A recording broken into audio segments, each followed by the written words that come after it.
previous summer. Huh. The previous summer. Oh my God. I don't even know what the hell I was doing the previous summer. Yeah, but I know Dead Romans, ladies and gentlemen, is phenomenal. Shout out to Nick for sending me the whole set. Right? I'm at issue 3 because I'd read issue 1 and 2 previously from having him on the show, and I had him in PDF form. You know, that's what we did. But this is the questionnaire, ladies and gentlemen. I am the unknown factor, aka that Wade Wilson of hip hop. And man, you know, um, see this. Let's get that real close, where it says that part, and then I don't know if y'all can make out that shadow line, right?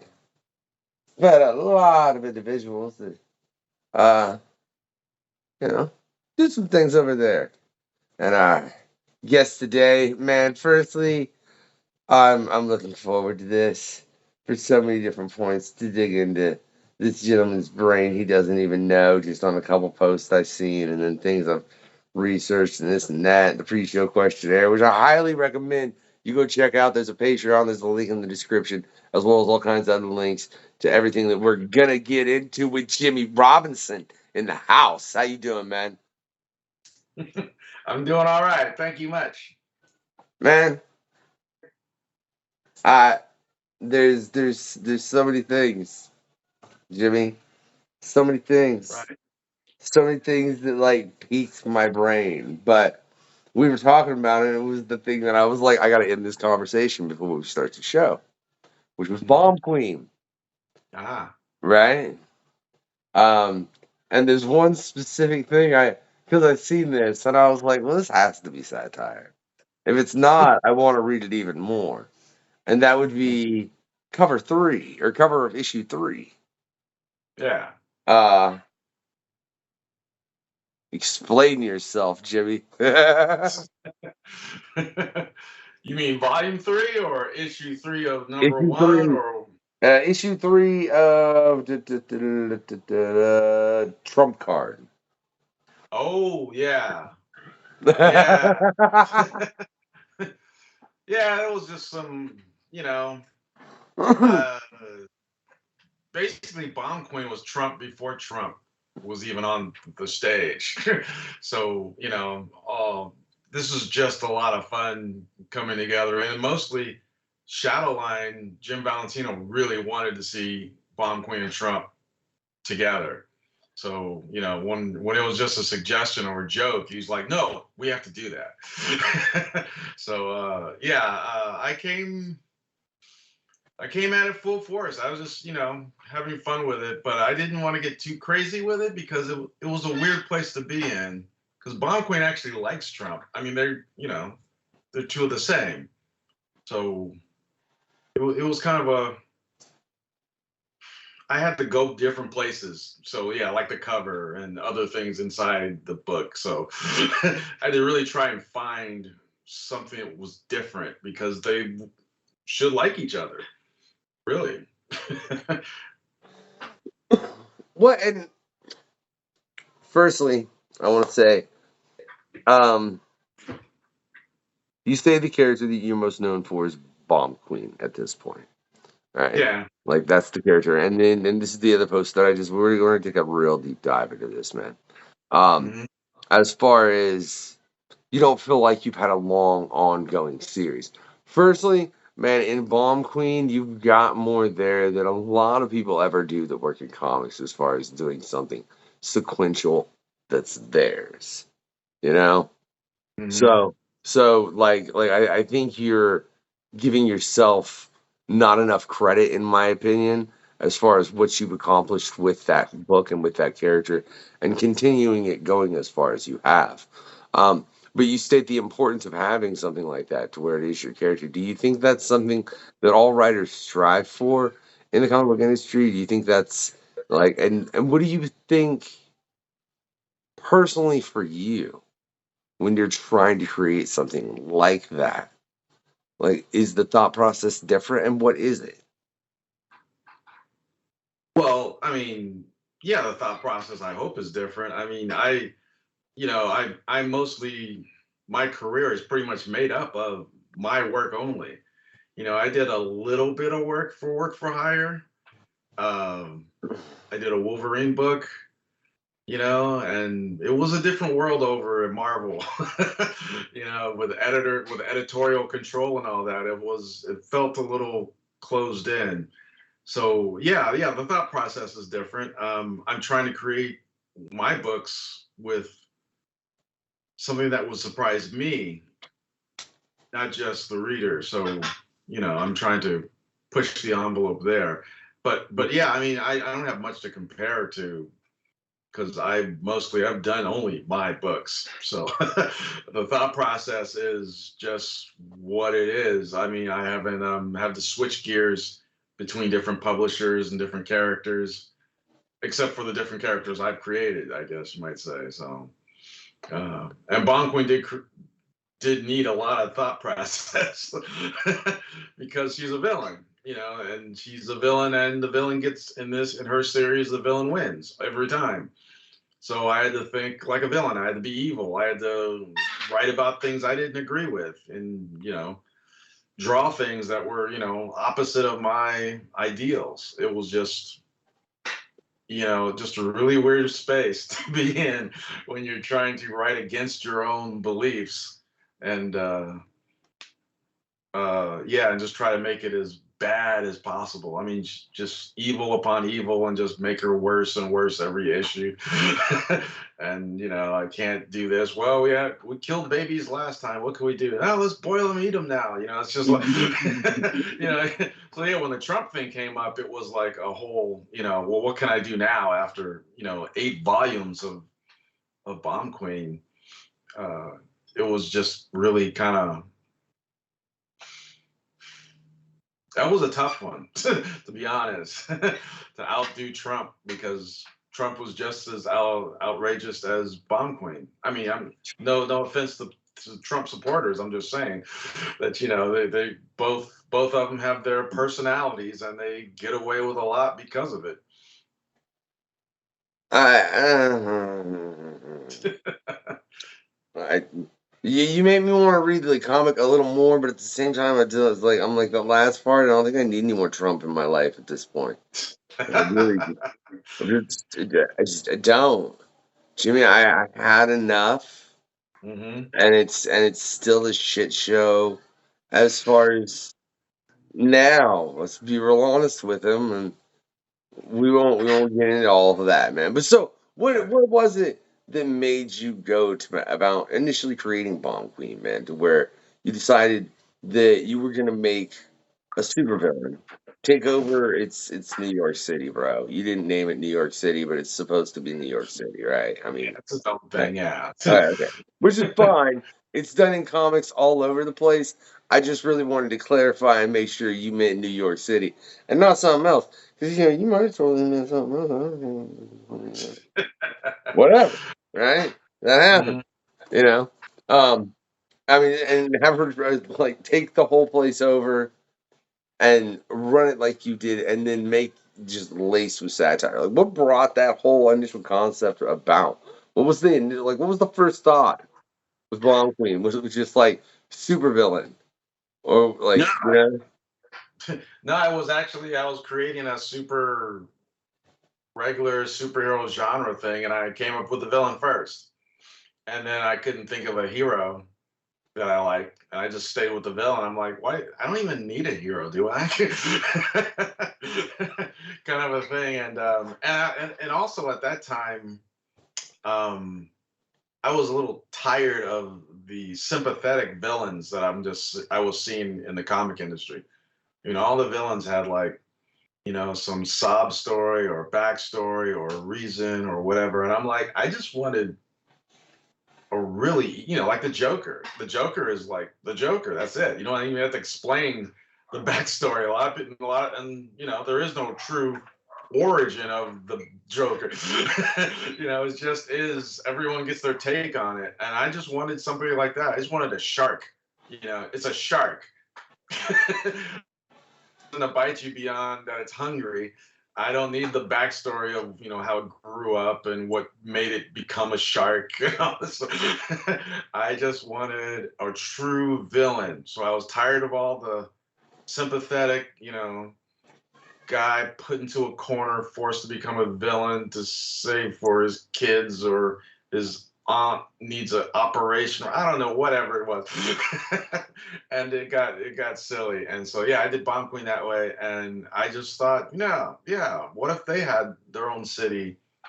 Superman has Metropolis and Batman has Gotham and whatnot. What if a villain had their own city? I mean, you could think of Doctor Doom. He's got his own Yeah, country. yeah. I I mean, think yeah, yeah. I mean, I'm it's a sure that benevolently you'd have to ran go to like country. It's not I think a frost horrible. giant. I think Yeah. technically, I mean, but I mean, you're really, really reaching at that point to find what you want, you know? hmm Well, I mean, yeah. Like I said, Superman has a city to guard, and Oh, Batman yeah. had a city. Yeah. I mean, it was just kind of Oh, no, on. oh, no, no, no. I mean, if you do it with heroes, it's endless. But to do it with villains, like you say, you've got Doom, Liboria. Man, I mispronounce and butcher that name of that country all the time. Whatever. I'm bad with names over here. We've been through it. All right, the place Doom. It's hmm it's, it's the Emperor of or whatever. Right. Hell, yeah, you know. Um, and like I said, you could say whatever I said. But yeah, with heroes, man. I mean, you're right. It's Batman, Superman, uh, Spider Man's New York. I mean, Yeah. there's so many. You have heroes that are known in areas of New York. Right. So yeah, so to do it with a supervillain is a hard turn like that. I can't think of a time where I've ever seen something like that run with longevity. Um, Yeah. Yeah. And the only way I made it work was to make the book really about the city, because you can't have a city like that. You can't have a person run a city like that without the support of the citizens. So that's when it became a satire, because we're really poking fun at pop culture and villain worship, villain worshiping and stuff like that.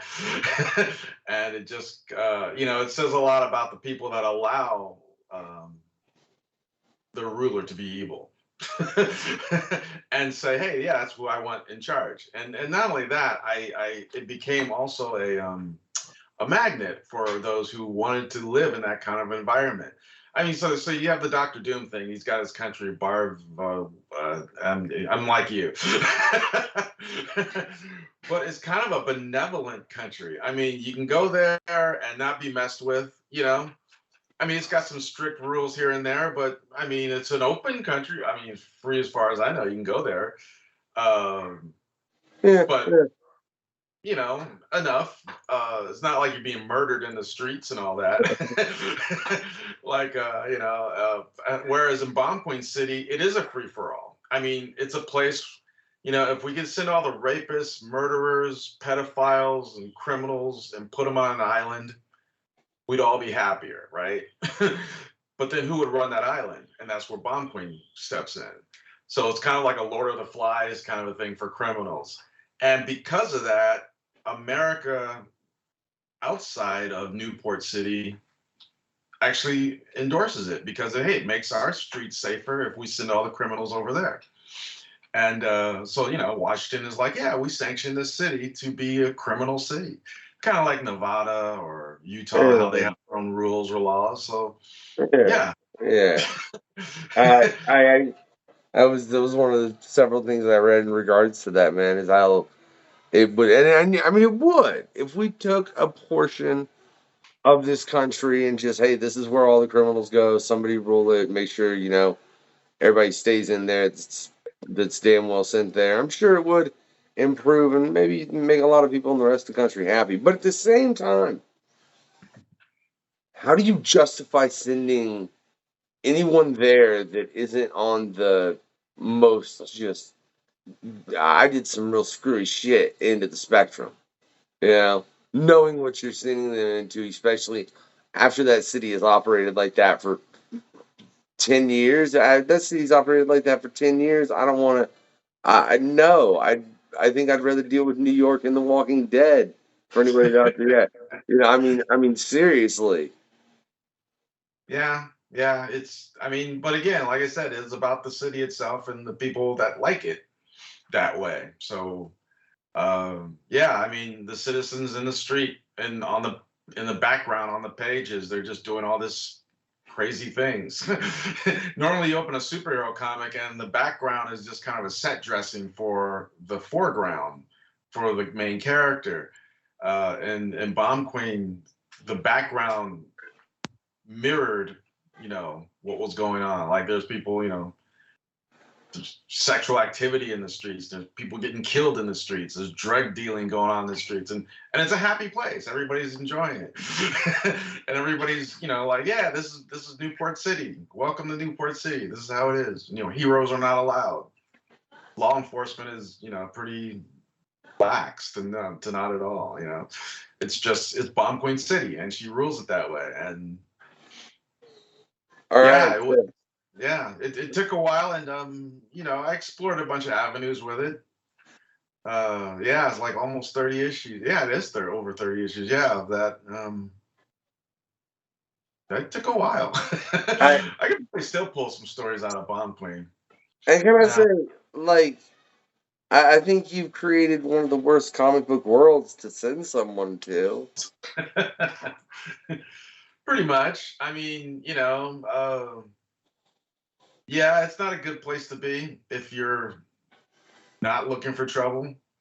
I mean, I tried to break it down where there's some people there that are just, like white collar criminals, low ranked criminals. Maybe they don't want to be there, but they ended up there or whatnot. I mean, basically, we're just talking about a giant prison, citywide prison system. That's kind of what the Newport City is. It's walled off. You can't get in, can't get out unless you're sent there. And yeah. Yeah, yeah. It's kind of the thing. Is there any influence from Escape from New York? Ah, um, I saw it when I was young. But I wasn't watching or thinking about that when I made it because, like I said, I was just trying to make a super villain, and it was about the super villain. And then because of that, like I said, it became about the place and the people, and then I had to have a reason to keep the people within the borders. And so ultimately, it built up to become like Escape from New York or Escape from LA or whatever, walled off city. I mean, there's a number of there's Mega City, Dredge Mega City, and there's a lot of walled off cities throughout comics. Oh, Yeah. there's like I think there's So, typically 3 walled off cities within the Marvel universe at any particular given moment. You know what I right. mean? What that walled off city is just depends on what era of Marvel or what era of Marvel you're looking at. Yeah. Pretty much, yeah. But it wasn't my first thought, no, because like I said, I was just making the villain, and the walls came up later because I had to then have a reason for to contain it, for the government to sanction it, and like, okay, we'll sanction it, but we can't have these people on our streets. We're sending them to your streets. They need to stay on your streets. So yeah. This is why the pro-Trump crap is in your comic. He just wanted to build the damn wall, Jimmy. I've seen through this ruse, sir. Well, the Trump thing only happened in the last 4 issues. So, prior to that, I mean, Bomb Queens went through several presidents. She went through the Bush era, and she went through the Clinton era. Sorry, the Obama era, and then into the Trump era. So yeah, so that's she's gone through 3 presidents. She's equal opportunity hater because that threw a lot of people when I had her up against Obama because everyone like everyone loves Obama, but I'm like, well, My character's not going to love Obama. So, remember there was a time when Obama was showing up in all these comic books and everything like that. And Yeah. everybody's all like, yo, bro, Obama, yeah. And I'm like, okay, well, I'm going to be Obama now. Even though I personally like the guy, I voted for him, and it's fine and all that. But my character, and this is what you were talking about earlier about thought process, my character couldn't like Obama because Obama would never sanction a city like Newport City. He would never allow something like that to happen on American soil. I mean, yeah, sure, we got Guantanamo still sitting over there, even though a lot of presidents have claimed they're going to close it down. But we're not going to go there. On U.S. soil, something like this I would surmise would not happen under Obama's watch. So, Yeah, I would be highly surprised. Yeah. So I had to go to war with Obama, kind of thing, with Bomb Queen. So, and I just kind of took the velvet glove approach with that, where Bomb Queen pretended to be good. Yeah, so she could get into the graces, but then was really evil. I don't know, it's whatever. And then the publisher said I couldn't kill the president. That was my only line that I was given. You can't kill Obama. So I was like, okay, I can't kill him. So yeah, I think he lost a leg and an arm. I'm not sure if he lost an eye. Whatever. He got maimed. He got mutilated, or to some degree, but he lived. So there you go. Point of the story: don't make Jimmy mad. He'll kill you brutally. Hopefully, just in a comic book and not in real life. So no, in real life, I'm totally fine. I am not like Bomb Queen whatsoever. Like I said, I had to really think backwards, think in reverse, think what would a villain want, think not what I would do or whatever, but what a villain would do. Do you look at? Oh, go ahead. No. I was just saying, and that's just again using that phrase you said, thought process that I had with Bomb. Well, I'm curious in that, man. Do you ever look back with Bomb Queen and how long he's running it? I mean, you've got 30 plus issues, and go, if I could have, if you could have thought of a hero you liked, how much differently that whole creation could have went. Oh yeah. Then it would have to be about the hero. I mean, I could also make it about the villain, but no. That's, as a writer, the thought process would have to be different, and not just for the character, but for the city.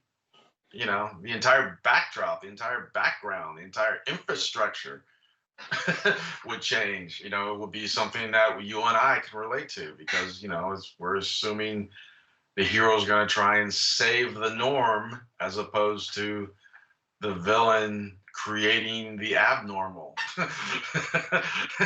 So yeah. You make me want to see, you bring in a hero and she corrupts the dude. Well, I did do that.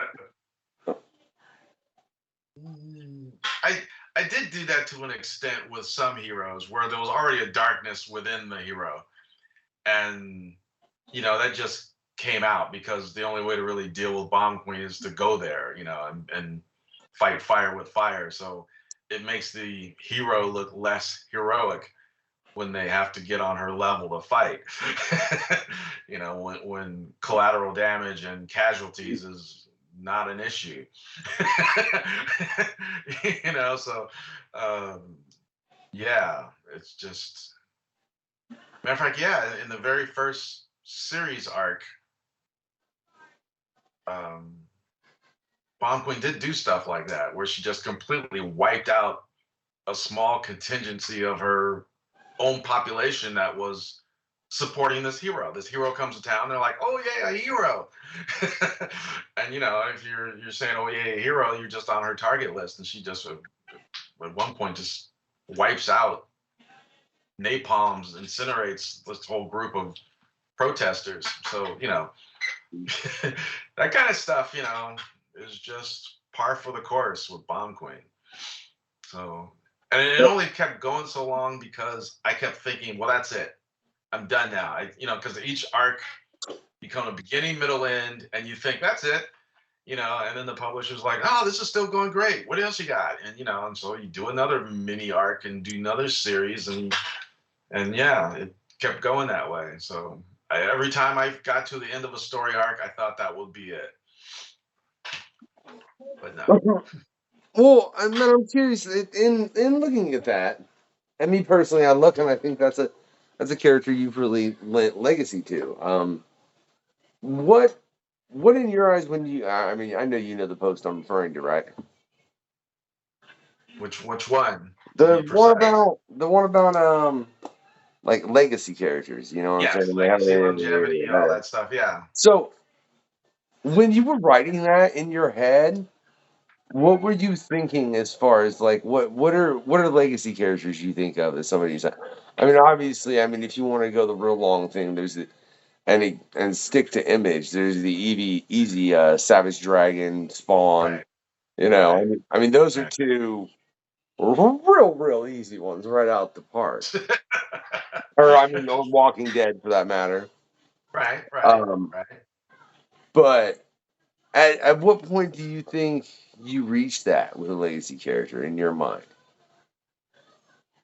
With Bomb Queen No, or with anything. Period. Like, at what point do you think, to your perspective, is it was like, all right, now I've laid down a legacy for this character. It has a yeah. Yeah. I guess when I could really create a full universe for that character, Bomb Queen is kind of its own universe within our universe, as opposed to being the universe or whatever. Um, I guess I would like to think that it would reach legacy level if it was something in demand on a level that I didn't intend it to become. Meaning that there was some interest in all aspects of it that would move it along, not just one aspect. So, when I think of Savage Dragon, there's so many different things that kept that thing going. It wasn't just Savage Dragon, put it that way. oh, Same thing with Spawn. oh, Spawn, there's Spawn, King Spawn, all these other Hell Spawns. There are all the spin-offs. There's a lot of things going in that direction with it, but it all still points to Spawn, and I kind of like that. So to me, that might be more where I was going with that post.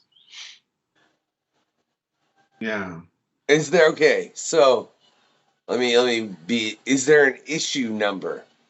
Oh. Like if you hit like if you're running an ongoing and Mm. or not even that if you're running and just even if it's a bunch of miniseries, however it's done. At what point do you think you have to, like issue wise, number do you think you've reached? I'm trying to phrase this question because it's hurting my brain even phrasing it and putting it together right now, Jimmy. I'm not even gonna lie. But at what point with the character do you think they've reached a legacy by the amount of issues they have? Like, how many does it take? There you I see. go. I see now. Okay. That hurt my Not just the brain. content, but the actual issues. God, wow. Yeah, no, you should be easily over 50. Easily over 50, you know. Uh, because I put legacy in quotes, because not everything can be a legacy character. It needs to be at least, I could even say 100 issues kind of a thing, because that's or you know what? I could say the potential of 100 issues. Something that has the potential that could be seen like, well, of course there's going to be issue 100 down the line. Of course there's going to be issue 200 down the line. You think of some of the books, and you like think of Batman, Brave and Bold and whatnot, and you're like, yeah, of course, they're going to reach, a plat. They're going to keep going. There's no end, you might think. So yeah, well over 50, and yeah, definitely 100. and still with the reader thinking there's going to be more. And at that point, like I was saying before, it's not just the one thing, it's the entire book itself, not just the character or the gimmick or the hook, but it's the book itself. And that creates in my mind, kind of a legacy book. And I haven't been in the game long enough to to create anything like that, or I have not stuck with any one thing long enough to do anything like that, or I have not had the sales numbers to go for something like that. So yeah.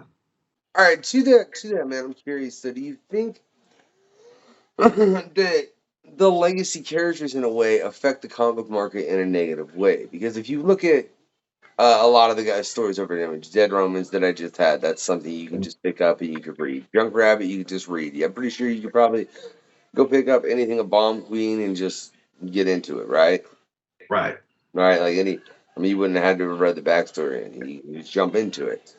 That's how Image is more made. It's easier to jump into material, except for there's a couple that are a little rougher to jump into. You know what I mean? And I mean those are specifically a lot of the characters that we specifically just spoke of, to be real Right. honest. Because and it's again because they have a lot of legacy for those particular characters. There's a lot of stuff, y'all. There's a lot of stuff. That's all Yeah. that it is. Do you think that affects people negatively as far as it makes it intimidating? It Because could. Yeah, it could be that. Yeah. I mean, yeah, that's kind of an old, I won't say an old way of thinking, but that what was the standard paradigm for a long time for creating a long running series, comic series. Uh, I mean, for decades, comics they were an ongoing monthly process. So, it's only recently, I'd like to think recently that, we're hitting these mini seasons and, mini series and small arcs and contain stories that are this generation really does like. So it might, yeah, it might harm it, like you're saying, something that's on that level of legacy might harm new readers coming in. Some people are saying that now about some of the movies, some of the Marvel movies. You need to do homework just to know what you're, oh yeah, yeah, look, if you go see the Ant-Man 3 film, the Quantuminium, right. I'm sorry, if you go see that and you haven't seen at least Ant-Man 2 in game, um, and Loki is helpful. You know what I mean? But you literally have to have seen at least two films Right. to At have least. any damn idea what was going on. Yeah. They have gotten close to that point. They really have. I mean, but has it hurt it? Some might say it have. It's tough. It's a tough ball. I mean, they're getting their money back. No, I Ant-Man mean, clearly got its money back. they That ain't was done invested in nothing. making it. They ain't done nothing to hurt them like DC has, you know? This is true. Yeah, they're not. Yeah, they're not still paying for it. Yeah, they're actually already in. Yeah, they're in the black on those movies. Enough people saw it, went to see it, continued to see it, and support it, and the ancillary products around it. Can I say The toys, the T-shirts, everything. on the note of comic book movie universes, that's the and you're like, you exist in a corner of the Image universe as far as with Bomb Queen. And I know the Image universe, if you look at it, it's kinda interconnected. There are parts I mean it depends on what book you're talking about. Yeah, Some books are yeah. completely their own universes. But this is when I had Jim on. Shout out to Jim over there at Shadowline. You can check out his past quests. Hmm. It's a wise back. It's a wise back. But you could never really do a movie universe Right. with Image. No. No. You know that kind of sucks, right, Jimmy? Yeah, you'd have to do self-contained movies and then maybe introduce somebody if the other creator allowed it, kind of a thing. But it's clearly not. Yeah, it's clearly not truly connected. You don't need to read those other books. And I mean, Savage Dragon and Bond Queen, we both crossed over at one point. So we had our Savage Dragon was doing his trek across America or something like that, and so Bond Queen was just on the map. So Savage Dragon came to Bond Queen City and all that stuff. I had Hack and Slash crossover as well. Um, that was kind of a mind bending thing, and then I also did Spawn, She Spawn, which was really weird because She Spawn only exists as a toy. So in the Spawn universe, I believe, at least the one I used, was never a comic. It was only a character in the Spawn universe, and it was a toy, but not its own comic character until I did it, kind of a thing, which was kind of cool that McFarlane gave me that. He said I just couldn't use Spawn himself, but She Spawn. I'm like, well, all right, I'll take off with that then. So it was. I think since then there has been some kind of She Spawn, but That's still, what I was getting ready to say. I think there is a current She Spawn book running yeah, right now. yeah. But at the time there was no She Spawn except for the toy. Is that I just gotta ask then, is that the design they're using? Is the design you initially created for that character then? I don't think so. I think they have a different one because I Alright, was using just curious. one off the toy with the spikes going down the arms, the whip, and it was something else. But yeah, it was out of the Spawn universe kind of a thing. And I used Nyx the witch as well. That was cool. Which is also Spawn universe. I mean, yeah, so there's been crossover, but yeah, it's been, little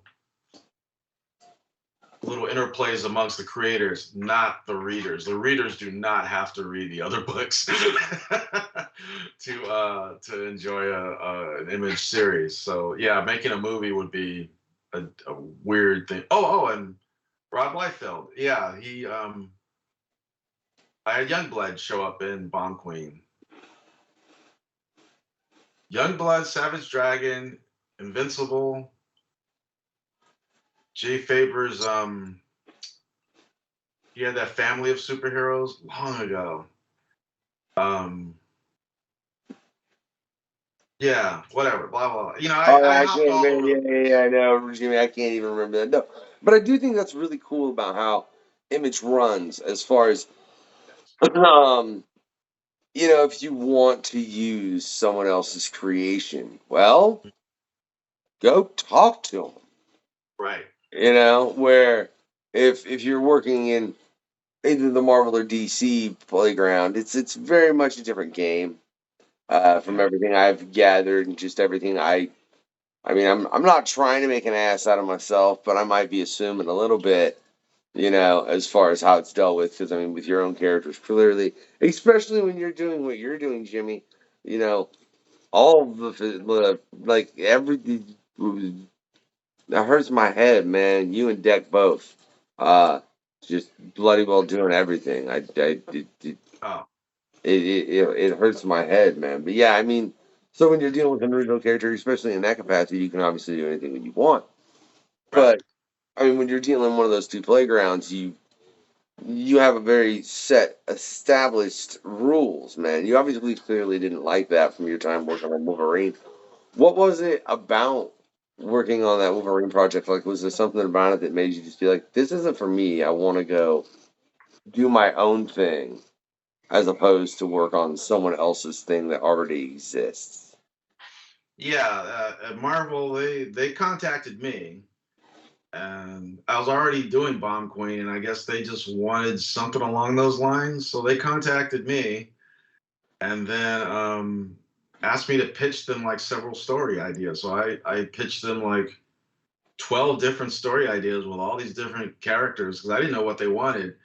And ultimately, they just said, "Hey, man, what about this Wolverine thing?" I'm like, "Okay, Wolverine then." But it was what was it that kind of turned me? I won't say didn't turn me off. It's just that I went back to Image after it because I still wanted to do my own thing. Working at Marvel was cool. It's just you really have to understand their event structure. They have a lot of events. They have a lot of things. And this was early days when the Marvel movies were really just starting to kick in. I mean, you know, early days. But yeah, they had a lot of event structure set up where you couldn't do certain things with certain characters because they're going to show up in certain other books and stuff like that. And it really, that limiting of the sandbox kind of threw me a little. So I'm like, what do you mean I can't do this? What do you mean? And then I was on a what if, and it was a what if book. It's what if. A what if book. And still, I couldn't do this, that, or the other. It was really bizarre. And having two editors over me was weird. He wouldn't talk like that. He wouldn't say that line. He wouldn't do this. I'm like, oh, okay. Well, they were right because it's their world, not mine. I got it, but still, yeah. So I went right back to after that was done. I went right back to Image. Is there anybody from the big two that you do desire to write? Any characters? Yeah. Sure. I mean, I still want to do Venus, but I think they did start doing a Venus, or at least they gave her a mini series or something like that. Like Venus, the goddess of love, kind of routine. I wanted to do a story run with that because it was, I thought, an underplayed character in a way because Venus can manipulate love and affection, and everybody, no matter who you are, wants love, affection to be welcomed or be seen. Even if you're an X-Men with all this weird looking shit on you, you still want to be not ostracized. You still want to be loved by somebody. Friendly love, platonic love, romantic love, whatever. It's something. And so I just kind of thought, if somebody could manipulate somebody's emotions on that level, they'd be a pretty powerful character. And so I'm like, yeah, Venus would really be cool if you could give her a twist, because she could really, no matter what your power level is, that level of emotion and wanting to belong, that's pretty powerful. I do definitely want to get into this next topic. We're going to bring it in a really weird way. Imagine if she was like schizophrenic. Yeah, I Like, wanted to crack her yeah. some kind of way. I mean, where she had to do, or she felt she had to go and do this whatnot, or she believed she was trying to save, whatever, being misled or whatever it was. But yeah, you're right, along those lines, schizophrenic, dual That could purpose, whatever it is. that could be slightly frightening. Yeah. Yeah, I will definitely say that, man. Like somebody with that kind of mental health, but to just the whole entirety of mental health, right? Mm. I Mm. know you obviously there's a lot of that within the comic book industry. I see, especially when you see recently the I don't even know what to call it now. I want to say the tweet, but it's not a tweet. So whatever, but it's the tweet. The thing that was trending recently on Twitter X. Sorry, that really annoys me, Jimmy. Why did they do that? How are you gonna buy a company like that just to ruin it? I'm sorry. I digress. Right. But the thing that was trending over there as far as the comics broke me. So you can Yeah. obviously see a lot of that as far as that. What do you think is the biggest issues for mental health for people in the comic book industry specifically? Yeah, I just had a panel of this San Diego Comic Con. I created a panel just about mental health in the comic industry. Um, I can't say exactly what is the most important thing because everybody has their own spectrum level of anxiety, depression, or whatever. Uh, so I'm not going to say one's more than the other, because for every person, that's the thing. That's their biggest fear, but for me, it might not be my biggest fear. But I'd say within the comic industry as a whole, I'd say just the lack of communication of checking in with people uh, and understanding. I don't want to say understanding the differences, but understanding and accepting how hard it is to get the work done.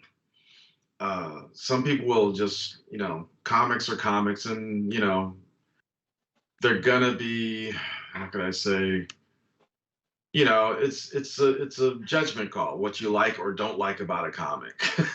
So they're open to whatever interpretation.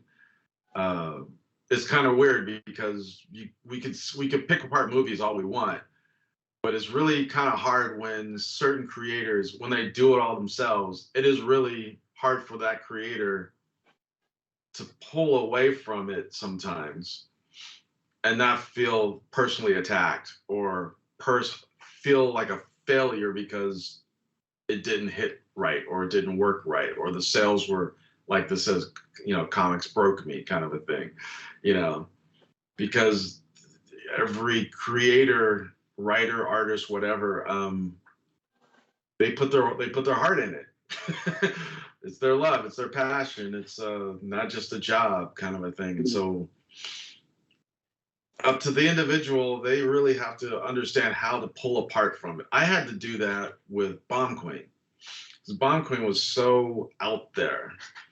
It had a lot of detract. It's still to this day. It's critic proof in a way because you know it's cheeseburgers.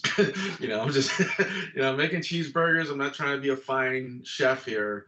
I'm making cheeseburgers and have fun with it. But with Bomb Queen, I did have to learn how to pull away because there was so many different views about it. Very polarizing comic.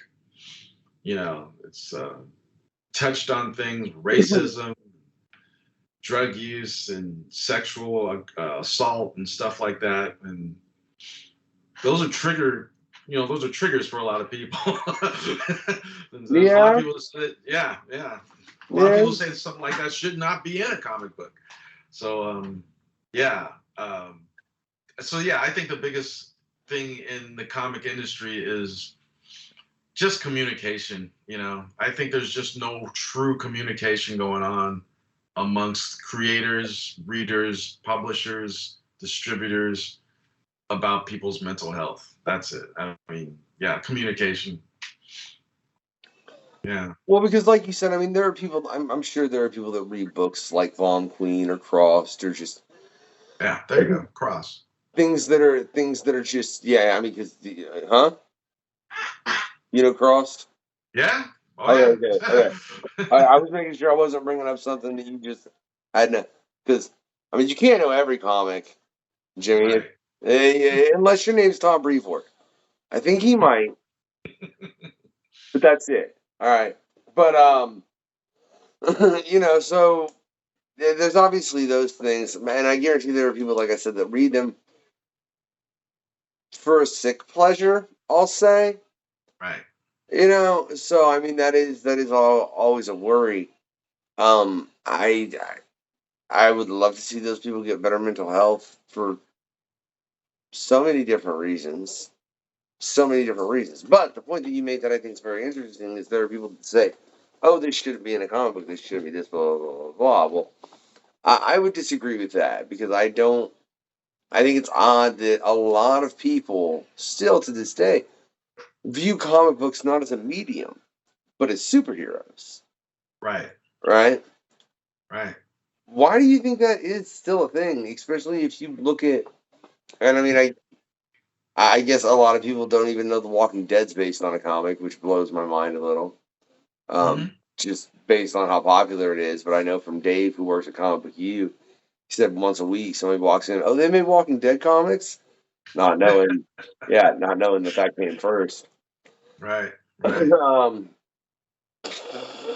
baffles me. But why do you think it is even at this point? Like it's still people look at comics and think superheroes, especially if you think about the knowledge that initially comics weren't superheroes. Yeah. I mean, I don't know why. I guess it's part of Americana pop culture that, and it's an easy shortcut. That's all, I guess all I could think of because it's a quick reference, easy shortcut to say superhero when you say comic as opposed to Mouse or something like that, or Art Spiegelman or whatever. It's yeah. Just I think just throw out a classic and say Dick Tracy. Damn it. yeah, Dick Tracy. Yeah, yeah. There's so many, and then the early '50s romance and Western comics were the huge sellers of the industry, so adventures and jungle and World War II and a lot of these things were just they were dominating the industry. And then in the '60s the superheroes got reinvented, so um, it's just been weird. And now it's the reverse. There's superheroes are dominating, and the westerns and the romance, they're just kind of falling to the side in comics. I mean, they're still there if you can find them. You gotta look for them. That's all. Um, yeah, it's not as well balanced as it used to be. But then I think that's also because of distribution. It used to be you found comics in the grocery stores, the newsstands, and out about in public. Now you have to go to specialty stores, and those specialty stores cater to specific fans, and those fans were mostly superhero fans, at least at the time, and that's what got built. I imagine that's you know kind of how the cookies crumbled. Do you think, and we've had several conversations as far as doing things in marketing to increase the sale of comic books? Personally, I'll tell you, one way I've come to the conclusion is to where you make it to where people are all, getting more entertainment for themselves, is if make the wealth gap not continue to increase, but maybe decrease for a little while, to where it's not just the rich getting richer and everything goes up in cost and there ain't no minimum wage raise and this and that. I mean, this is a problem systemically across the world, and it's also something that we as a species have repeated again and again and again. And I don't understand how those at the top don't understand that the longer they do this, the more likely it is that the entire thing around them collapses, based on the fact of that's what happens, man. Learn your Right. fucking history, you know. Uh, but I think it's just that if it was made to where people were paid more of a living wage across the board, whether it's the writers out there in Hollywood and everybody striking, to anybody having an issue in comics, the dude flipping burgers at Burger King, the guy working the fucking local arcade, just making sure the games work, like every single individual.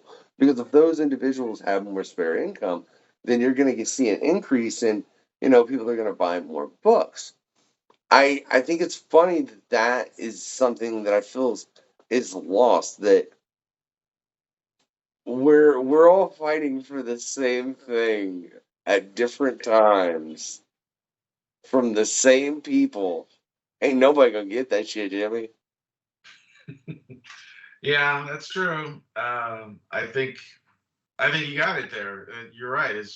We're seeing the cycle come back. Um, I mean, there's an exception to the rule every now and then, but that is, as the title says, exception to the rule. Not everybody could jump on the exception to the rule.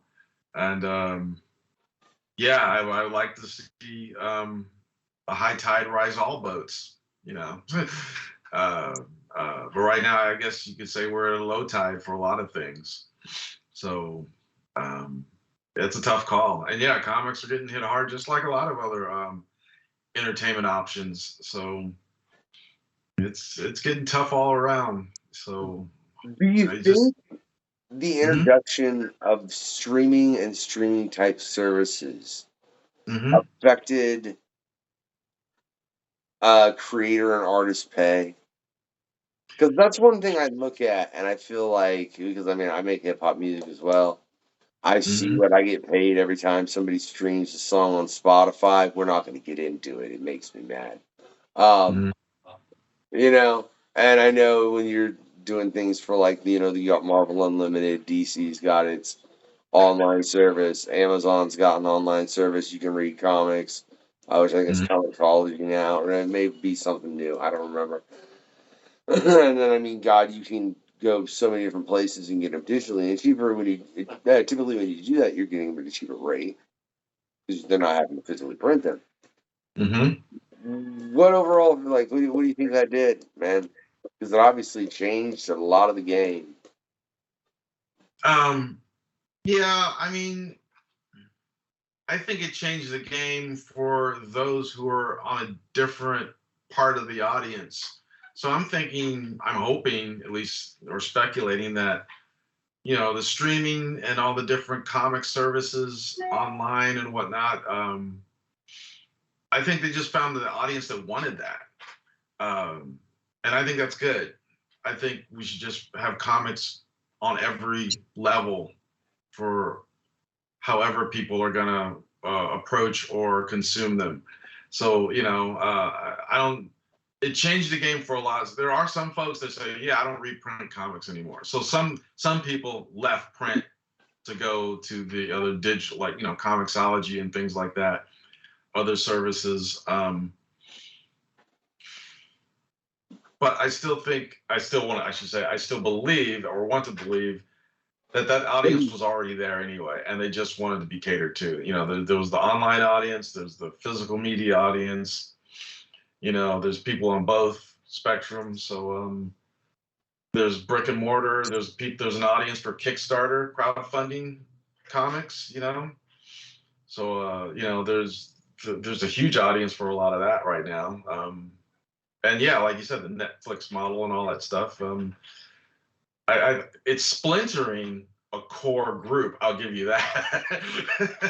So that might be what some of the growing pains we're having right now is the splintering and fracturing of an audience. Because there's so many. I was an Eisner judge, Eisner Awards judge, and that really opened my eyes because I had to read like hundreds of books. All these books that were nominated, and it really made me realize how much is being done out. And that was just 1 year. That was just that 1 year that I had to be the judge. And it's just, there is a wealth of books out there from so many different avenues, web comics and online, and Kickstarters and independent companies and the big companies and foreign companies. And it was just amazing. But then, as an average reader, how can you even get to all of them? You can't. There are so many, all the platforms and all the delivery points and ability to access it is just all over the place. It's not like, hey, there's a movie out, let's go to the movie theater. you know, you know, True. it might be a foreign movie, it might be, a weird movie or whatever, it might be a horror movie, it might be a romance movie, it might be, some animation or whatever, but hey, it's at the movie theater. You can go to art house movie theater, I guess, or one of the big multiplexes, but it's still a movie theater, and you kind of know where the movies are being played at. But it was, yeah, I was finding completely in terms of accessing a lot of this content when I was an Eisner judge. It was just like, man, people will never even know how good this comic is because they'll never find it. You know, stuff like that. And that's what I mean by, you know, it's being splintered and fractured. So it's a tough call. But you know, Marvel isn't going to print that book. DC's not going to print that book. But there's this cool ass book sitting over there. You know, that a lot of people don't know about, and it hurts. It broke my heart. There was so many books I wanted to see nominated that I couldn't just get nominated because you know you have to narrow it down to a list at some point. But you're going like, man, can't we have like runner-ups or something? Why is it winner take all? I mean, these this should be like, you know, you know, this was just like it broke my heart. It really did, but opened my eyes because I saw a lot of stuff I never had access to before. What do you think is the main reason for that, as far as for a good comic not ever getting the publicity that and the eyes on it that you think it would if it was noticed? Now, and before you go into it, I just want to say I think my main opinion in that is because creators. Notice I'm pointing at myself when I say this, Jimmy, fully, right? Sometimes suck at promo and advertising. Say that again? They sometimes suck at promo and advertising. Oh, I see what you're saying. Yeah, that's true. Creative types are not always business types. And sometimes the creative type, if they are business savvy, sometimes they want to try to do something different to get above the noise. And by doing something different can sometimes get you noticed, but by doing it different also means a different audience has to find you. The audience has to do something different to find you. I'm sorry, yeah. And so yeah, it's you know, hey, I'm gonna do this cool book and it's gonna be all done in this weird style and whatever. And I'm gonna, you know, it's gonna be hardbound and all this stuff and deluxe edition and everything. It's really cool. And I'm gonna make, you know, X amount of copies and put it over there. And you're like, but dude, I'm living over here. And I don't have a subscription to that. And I don't have the money for this. And I don't have a mailbox, or I, you know, that's that size for your oversized comic magazine thing. You know, whatever. You know, distributors and the retailers don't want to rack and shelf something that doesn't fit their existing shelves. You know, I mean, you know, the entire infrastructure becomes a problem. And yeah, like you said, when you don't take all that into account, the creative types sometimes don't have the business marketing skills to understand that. And that goes into the mix of it doesn't get seen as much. And I don't know how to rise above the noise. We don't have enough good comic journalism either. You know, a lot of the this question was asked me earlier. You know, a lot of the bigger news sites for the comic industry mostly just talk about the mainstream superhero genre. And so yeah, how you know, there's no, if you're an independent title or something, where do you go, you know? Yeah, and a lot of it for that matter is about comic book films, not even actual comic books. Right. You know what I mean? Because they're wanting to get as many eyes as possible, so they're like, exactly. well, let's post this, you know, about, you know, the rumor with the new Spider-Man film or the new Avengers or what's going on with such and such an actor. So yeah, so I mean, yeah, man, I can't. Huh? That's intriguing. So there's just no real website that covers like the other side of the comics, huh? I mean, you know, websites and blogs and podcasts and you know, everyone's doing their job as best they can, but you know, yeah, it's just hard to cover it all. It really is. And there's just, you know, there's a two-edged sword because you don't necessarily want a CNN or Fox News kind of a thing for comics that's a catch-all for everything, because then that just kind of dilutes it. You know, you do want to have some kind of an independent eye, or somebody that's a more focused eye sometimes, like you and I right now are having a conversation that probably just wouldn't happen in other podcasts or something like that. So you want everybody to have their own ability to do something, present something that's unique and cool. Um, but at the same time, it's also the double-edged sword because it becomes hard to find and aggravate. Um, just lost the word. Whatever. Put it all together. Oh, I was gonna say, all right. Yeah, and I mean that's what I think Dave told me about like 400 comics come out a week or something. Something. It depends. Yeah. I looked at oh god, Jimmy, I looked it up at one point, like just how many comics come out like weekly. And I mean it was counting everything web comics and it was giving a base average. And I swear it was like 10,000 or something. I'd have to look the number up again. But I mean, yeah, it was literally like you could, even if you spent every waking moment doing nothing besides reading comics, and that's all you did, you couldn't read all the comics that are made on a monthly basis. You literally you don't I don't even if you were like the fastest of speed readers. I'm still unless your ass is Johnny Five, all right. Right. If you're Johnny Five, did you catch my short circuit reference, Jimmy? Come on. Evelyn Wood or something like that. I mean, they just yeah, you can't read it all, and you can't give it all the proper attention it needs either. So, I mean, if you read a comic fast, that's nice, but some comics aren't meant to be read fast. Um, so yeah, it's and I've said this several times as well. It's easy to be the comic that week, but then like you said, next week a whole bunch of new comics come out, and you're no longer the comic that week. You're just fighting for a week. And then you got to wait a whole nother month for your week again and hope that you're not up against some other big event or something like that. Yeah, there's too many books, I'll admit. I don't know. Man, I don't know if it's necessarily the fact that there's too many books. It's the fact that comics aren't treated like a medium like they should be in the Oh yeah. capacity of like dividing like look, if you go into a comic store, most comic stores it's all alphabetized. Right?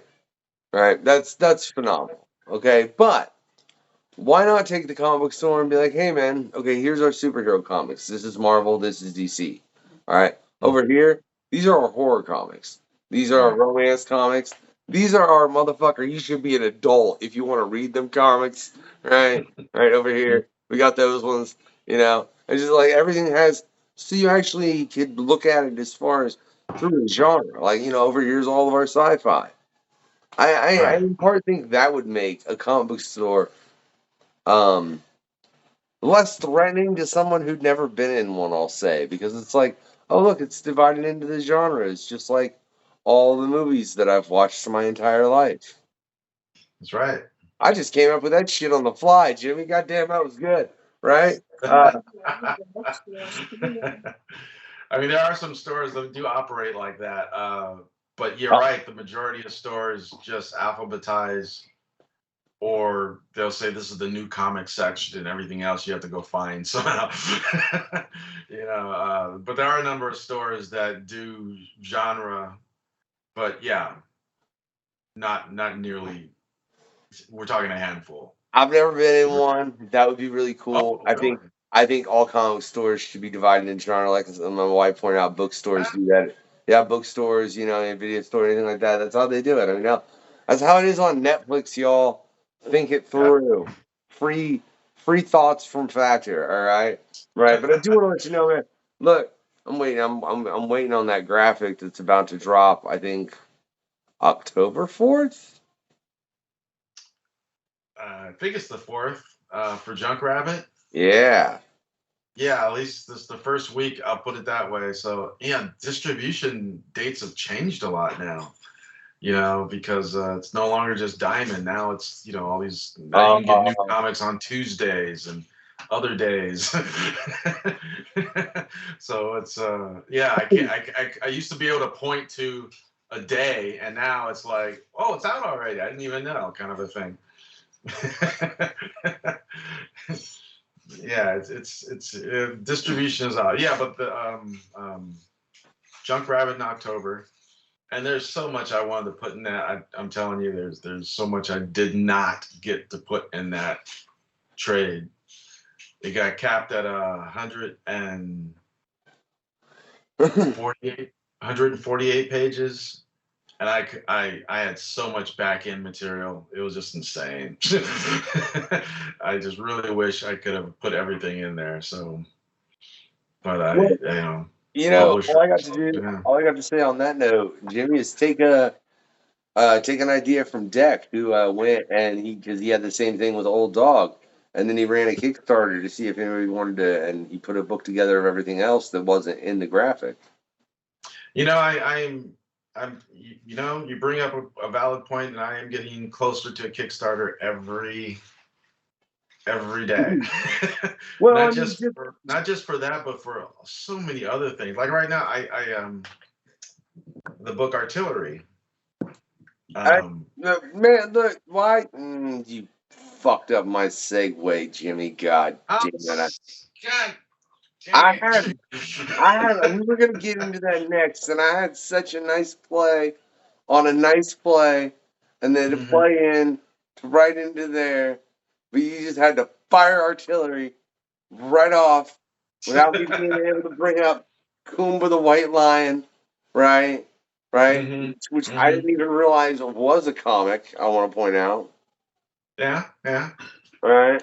But the only thing I'd ever heard of it ever was, it's a ripoff, or The Lion King is a ripoff of this film. Mhm. Right? Do you think it is? I like to think it is. There's so much commonality between it, but you know, there's no solid proof. I mean, some people could pull up visuals and images and side by side, you know, stuff.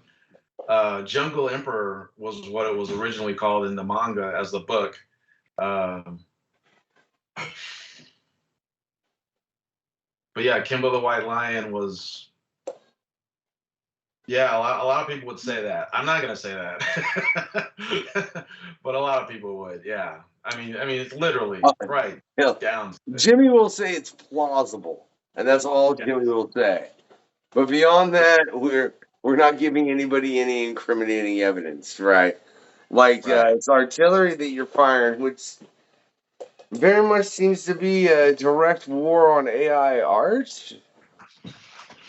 Yeah, I didn't send you the entire thing. I should have sent you the whole series, beginning, middle, and end. I only sent you the first issue, I think. Yeah, Um, man, yeah, it was. I was very intrigued just with the initial cover because it was AI's. What I think at the bottom it says AI art, or AI took the art. Now we're taking it back. I think is what it said, if memory serves me proper. And we have literally had. I can't tell you how many different artists and creators that we've discussed AI art with, as far as what it is and then how it's being introduced, up to and including having Laverne, Mike, Hugh, and Dominic on for a PanCon where we discussed AI art. It was actually the first PanCon we ever had. Um, mhm. so I mean, I've learned a lot about it, and I take it you're not a fan. I'm I'm I'm actually okay with it. I don't hate it. I don't like it. I'm okay with it. I'm not pro or con. I just, it's just another tool, another uh, competitor. You know, it's going to be another hurdle or another gate or another facet of the art industry as a whole. You know, not just comic industry, but art industry, creative visual art industry, I should say. I mean, I mean, there's AI in music, of course. There's AI in writing, prose. There's Chat GTP. There's AI in a lot of things. So it's not just art. Oh, So I'm not like against it. It's just what it is, kind of a thing. I'm not. I also realize the genie's out the bottle. There's some people that's like, we have to stop this, and I'm like, no, that's not going to happen. Wish you well, but that's not going to happen. So with artillery, real quick, yeah, it's yeah, that issue I sent you did not get into it, but yeah, it is about AI stealing, trying to become an art form in its own right. And there's a reason why they're going to steal it back, because there's some specific magical items excuse me. that they have to deal with in that regard. So that's where the "we're going to steal it back" routine comes from. So it becomes a heist book, becomes a art magic book, and becomes a discussion about AI. But not in a way that's like AI art is evil, but like an AI needs to be dealt with. That's what it's more like. Yeah. Is that book out? Which book? Artillery. Artillery? No. Okay. That's what I thought. Because look, can I say real quick, Jimmy? Hmm? Do you update your Wikipedia page? No, I do not. All right, whoever the fuck updates your Wikipedia page needs to get on their shit because it needs updated. This is true. Yeah, real quick. Yeah, artillery I actually did 40 years ago, before AI was even a thing. So I wrote it, and then I took a year off just to do all 5 issues. I drew the entire thing because I wanted it all done, just to then hand it to somebody and say, "Look, I'm not going to do the monthly grind. Look, it's all done. What do you think? Beginning, middle, end, 5 issues." And yeah, it was finished about 3 years ago. Yeah, and I showed it around, and people were like, "I don't get it too much." So Have you showed that around recently?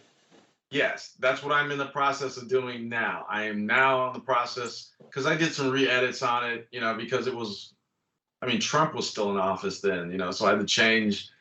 There's things I had to catch up with or change, because Twitter is no longer called Twitter, and Trump's no longer the president, and this, that, and the other. So those are a bunch of things I had to fix. So I went in there, cleaned that up, fixed some of the art as well. But yeah, that's all old art. And I'm now starting to show it around, because I'm like, okay, do you get it now? It's like, okay, you get it now, right? It's like, Are you getting a different response? not yet. So I just, oh Jesus, only been, I revamped it about 2 weeks ago. I gave the issue I sent to you. Yeah, I redone, because I had somebody else look over it, and they said, "Well, this is cool, but Jimmie, sometimes you need other people to look at things, especially when it's just me as the sole creator. I'm just all in my head." So I had a real editor look at it, and they're like, "This is cool, but," and all the buts is what I had to go around and fix, which made a lot of sense, to be honest. So that's where I'm showing around now, and who knows? I might, as we were saying earlier, that might be a Kickstarter thing, as far as I'm concerned. I might have to go directly to the audience that wants that, because there's some publishers that are like, yeah, it's cool, but not for us right now, or they're just radio silence or whatever. So if you decide to do a Kickstarter on that, hit me up. Mhm. I'd love to have you on the show about it, man. As far as I can, like, that was a very, very intriguing take. As far as from where I think you might take that, 'cause, I only read issue 1. Mhm.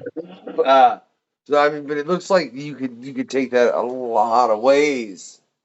And I mean, with the way things are going currently in society, it makes it even more intriguing, because it's not like you said, it's not like we're not introducing AI in everything. Mhm. Yeah. So it's an interesting dynamic. I would be surprised once you stop really shopping that around if you don't get a very, very, very different response than you did, 3, 4 years ago. Yeah. You and I both. I really thought um, you chomping at the bit. So, but so far and it is so weird because I'm not used to. I'm used to having a home, and now I don't actually, and now I'm in a position where I actually don't have a home for this story. Normally, I can just go to some publishers, and I'm like, I have a home for this story, and I'm like, nope, not this time. And I'm like, oh, I have to really figure out where this can go, where it fits. It's like what we were saying earlier. There's this book, but it's like this, and you're only gonna it's not going mainstream, but you might have to find it over here or something like that. And so Kickstarter is an option. I like Kickstarter. It's just that it doesn't help the retailers as much because it goes to the supporters and it doesn't necessarily end up on a shelf in a comic store for somebody to discover or find it. So it's kind of hard for me. Plus, you gotta, overprint and keep all the inventory so you could sell it at conventions or whatever. Because once it's sold out, then it's gone. As opposed to, a traditional comic that's sitting in a warehouse for distribution that a comic book store could order more of. When it sells out of their store, they can order more. Can't do that with Kickstarter. Once it's gone, it's gone. um, What's your yeah. opinion of the overall change in the industry in that, man? From going to where it used to be on Spinnerax, Mm-hmm. Kroger, Walmart, CVS, Walgreens, whatever, Walton Books back in the day had a whole thing of comics. I'm Yeah. dating the hell out of myself here, Jimmy. Um, throwing these names out, to nowadays where it's either you go to a specialty store, you go online, you have to find something to support, but then at the same time, you have the addition of all of these platforms that allow it to where people can get their own content created far, far easier. Yeah. Yeah. Mailed directly to your house. You don't have to leave your house or anything. Uh, yeah, you support it online, get it in the mail, never leave your house. That's good. I think it's great, to be honest. I love that like I said before, I love that there's these avenues out there because I started comic self-publishing. I actually self-published and I went and I sold books directly to the stores on consignment by hand, like cold calling retailers and and doing all the other all the aspects of self-publishing and having all that inventory in my basement and everything. um, I think it's great nowadays that people have that option to do it online even and still can self-publish whatever. I think it's great. I love it. I love that there's all these avenues. It just, as I said before, it kind of fractures the audience as a whole. So, hmm. Ah, Hmm. with the way we are as a society and the way technology's advanced, it's funny. There are certain aspects of the technology that we have advanced that have allowed us to become closer as a whole society than we probably ever have. And I mean as humanity, all Hmm. of us on this whole fucking rock that's spinning through a big void around a big old, giant flame that probably shot out someone's butthole. But we ain't gonna get into all that. Right. Yeah. Shit, I forgot my point because I made myself giggle too much, Jimmy. You started going down that Hitchhiker's Guide to the Galaxy route there. What can I say, man? I mean, I am a fan, and if I could go to the universe at the end, or if I could go to the restaurant at the end of the universe and see Mhm. that, dude, I totally would. You couldn't tell me that wouldn't be like the most awesome. Like, what are you watching? Oh, dude, I'm just watching everything die. What do you mean? I mean, literally, dude, the universe is about to end. Shouldn't she be worried? No, man, this is the restaurant at the end of the universe. That's right. Don't worry. Like, because if someone told me that, I mean, I'm instantly going to be pretty worried. You know what I mean? Like, wait, hold on. Fuck, what do you mean? Like, I so wish they had gotten to that point in the films, Jimmy. I really, really do. Oh my God. I would love to have seen that, man. Can I say that you got anything, man? Dude, you made me admit your questionnaire on a different note. I had me Googling more than anyone else has ever has. Really? Yeah. Because I was like, Kimba, the white lion. I was like, I know that. And I had to Google to refresh my memory. All right, all right. Yeah, yeah, yeah. That's that. That's that. That's that. Good, good, good, good, good. Right? Right? Old. The hell is old? Never heard of it. Oh, the Right? movie? Yeah. Yeah. Hmm. And I never heard of sandcastles in all honesty either. Apparently, you weren't a fan. And then that quote by Walt Whitman. I didn't. Or Walt Whitman. Yeah, my bad. Let me mispronounce his Ah, name. yeah, no worries. Uh, yeah, dude. Why are you trying to make me do homework, Jimmy? Sorry. It was just I was answering honestly. So even with the questions where I said none because I just couldn't justify something Yeah, over I something know. else. And you made this look for everybody who wants to go check out Jimmy's questionnaire. It's over at the Patreon. There's a link in the link tree, which you know is in this video. Just click the link tree for the questionnaire. You can find the Patreon. You can go check out Jimmy's questionnaire and how much he screwed up the ending of my show, Jimmy. You really did.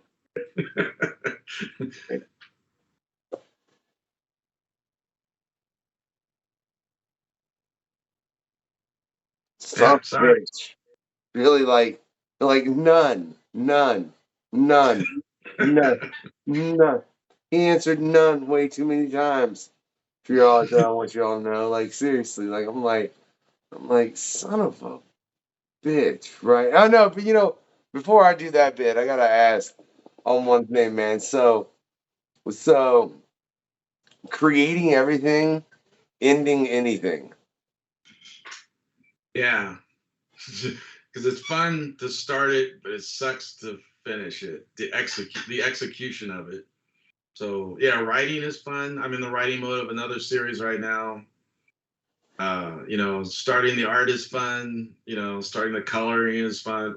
But then you got to do the next page, and then you got to do the next page, and the page after that, and if it's like 5 issues, and yeah, after 140 some pages, you're like, oh Jesus Christ. Yeah, it's the execution and finalizing everything, and then it's still not done. Still gotta fix it. It's like the first pass at it or something. You still gotta, yeah, it's still gotta get up and learn to walk and all that stuff, and then you gotta present it to the world and all. It's just so much besides just creating the idea in the first place that I liked. So yeah, everything. Yeah. It's just funny how much I can relate to this because, like, this has been a wonderful conversation, man. It's been a pleasure, you know what I'm saying, to sit here and chop it up. But now I know that, like, I got to wrap the show and then I got to go and do everything I Mhm. got to do so it looks way better for y'all people out there as well as you're able to check out some of the art from Jimmy right over here in this corner, right? Just chilling, check out some of Junk Rabbit, some of Bomb Queen, some of like all kinds of nice, nifty little things we'll throw in there for y'all to just look at. Um, if I'd love to throw the artillery uh, cover on there, but I think I'm gonna need you to send it to me in like a JPEG or because I can't, yeah, because you sent me or you sent me a PNG. I sent yeah I sent you a PDF of the story. I sent a JPEG of the cover. Okay, well, Uh, for some reason I was thinking the cover was a PDF, and I can't edit that into the. I can't edit all that right. into the thing, into the thing, into the thing. I don't want me to let me do the thing. You know what I mean? That's Yeah. just the thing, Jimmy. pain in my damn ass. Technology makes the world so much more complicated. I love it when it works, but then when it won't do what I want it to, oh my God, does this annoy me. But, Jimmy, you certainly have not, man. I hope to have you on an episode later down the line on a PanCon talking, I don't know. We'll be talking about something. If y'all check the most recent PanCons, we talked about film or comics in film and television, as well as mythology and comic books. Both excellent discussions. Excellent, all over the place discussions, man. Really got in depth in a lot of things. I'd love to hit you up and have you on one of those at a later point in time, Jimmy. Sure, when I get artillery up and going. Yeah, because it talks about more stuff. I'll send you the rest of that so you can get the whole story. Because you only got the first issue. It should go out as just a graphic novel. It should just be one big chunk of story. You definitely piqued my interest with that first issue, Jimmy. You really did. Now, mind you, I mean it's a conversation we've been having a lot on the show too, and I think the concept of AI has always entertained me into the fact of humans letting it do some fuckery, right? But fuck this. I'll tell you what, on the note of fuckery, I'm giving my ass way too much to edit, and it's going to be fuckery, and that's what it is. Oh my God. So I will say, if you've enjoyed this interview with Jimmy, right, and you just want to send him a treat, right, what I want you to do is send him a jackalope, right, with a bunch of Snickers-based desserts, right? Yeah. So just a jackalope with here's a Snickers pie, here's a Snickers cake, here's a Snickers parfait, here's a Snickers and whatever, right? Jimmy will be a happy man, right? Now, if for some reason though, Jimmy just annoyed you during this interview, and you're like, man, that guy could just right. I mean, if that's I don't know why you'd have been that way. He's been a pleasure, right? But if that's the case, what you can do is you could send him a demon just covered in chitlins. And normally I would add a couple extra sauces and ingredients and little herb and spice, but Jimmy didn't answer my damn questions. None. That's what it is, man. I know you know people who've been on the show. Yeah, that's true. Y'all Jim are Valentino especially. He's a great friend of mine and a great publisher, and yeah, I love Jim. So y'all are starting to tell one another, look, dude, don't answer this question or this question. He's gonna come up with some really fucked up shit.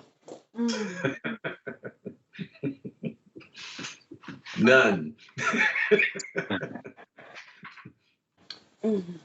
Methinks there's a conspiracy here, but I'll tell you what, beyond that, there's a bunch of dope links in the description as well. Check them all out. You can check out way more about Jimmy.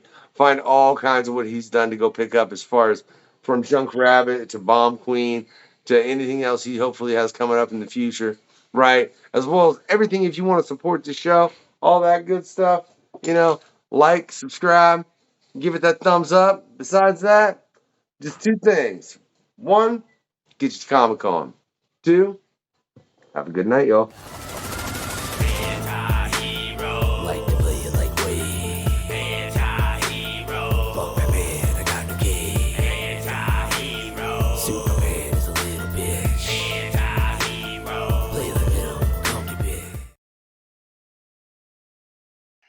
Hey, this is Jim Valentino here on QUESTionnaire. What's going on? I'm Fred Kennedy. This is Nick Marinkovich. I'm Vladimir Popov, colorist of a bunch of cool indie comic books for a bunch of cool indie publishers like Dark Horse, Boom Studios, World Comics, Z2 Comics, IDW, Heavy Metal, and others. I am the artist from Dead Romans. Make sure to check it out. It's out now. Writer of Dead Romans. From Image Shadowline. And the fan-made Star Wars radio play, Mud 79. Buy comics from Shadowline, Image, and everybody else. Buy stuff you like. I really had a great time on this podcast. Join us every single week. And make sure you're watching the QUESTionnaire podcast.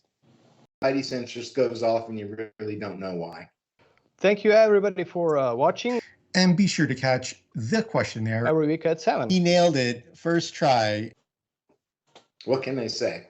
I will drop it like it's hot because I've been told that that's what I'm supposed to do. Wow, that's another party. Oh, shit.